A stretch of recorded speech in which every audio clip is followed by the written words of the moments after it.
Mahsulotni sifatliligini qayerdan bilinadi desanglar, eng birinchilik o'rinda e'tibor qaraydigan narsa shu qutisi bo'ladi. Ya'ni upakovkasi bo'ladi. Upakovkasiga qarab turib ham mahsulotning sifatli, sifatsizligini aniqlasa bo'ladigan narsa bo'ladi. Ko'ringlar. Namangandagi do'kon turadigan Qarojon, Kamolxon aka, Buxoroda, Iskandar aka, Samarqand. Bekzod aka. Bu yerda hozir yangi dimoxotimiz kelgan. Rossiyaga borganimizda yangi zavod bilan shartnoma qilib kelgandik. Rossiya bo'yicha birinchilik o'rinda turadigan dimoxot ishlab chiqarish bo'yicha birinchilik o'rinda turadigan zavod bilan shartnoma qilgandik. Ferrum. Sizlarga shu narsani o'z terilgan holatini ko'rsatmoqchi edim.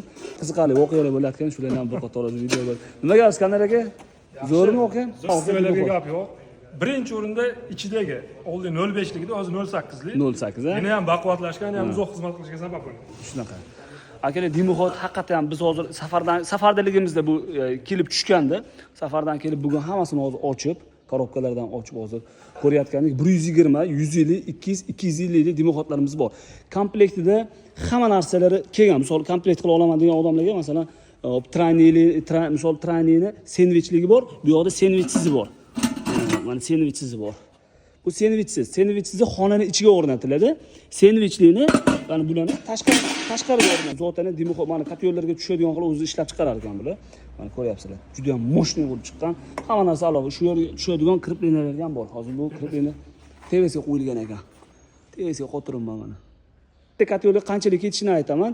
O'rtacha 20 kilovatda TV'si 30 kilovatgacha bo'lgan katyorlarga 6 metr komplekt chiqariladi. Zapchastlar ham bor. Ularni o'sha olgani kelganingizda tushuntiramiz. Tomni TV'ga qo'ysa bo'ladi yo'llar bor. Uy bilan tomni orasiga tutashib ketgan joyga o'rnatilgan narsalar bor. Shularni ham qo'ysa bo'ladi. Akalar, charchadinglarmi? Zo'rmi? Hozir o'zimiz ham kollektiv yig'ilgandik. Shularni ochib bitta terali deb mana shu yerda hammamiz terayotgandik. Kelaverasizlar, xudo xolasa, terilishini ko'rdinglar. Juda ham moshni. VK 32 kilovatliga komplekt deganligi shunaqa qilib beraveramiz. Hozir 2 metr terib ko'rdik, bu o'zi 6 metr chiqarish kerak bo'ladi. Buni ko'ringlar, 255 taligi. Nima deb takini? Uzunni ko'rdim mana. Traniyni o'sha sendvichligi bor, sendvichsizi bor. Hasanboy aka, rosa siz so'ragan narsa aka. Ko'ryapsizmi aka? 255 talik, ichi 08, tashqisi 05. 600 gradusgacha issiqlikda o'zini sotsiyanasini yo'qotmaydi. Mana zond bilan finishi chiqarilgan, bitta qilingan.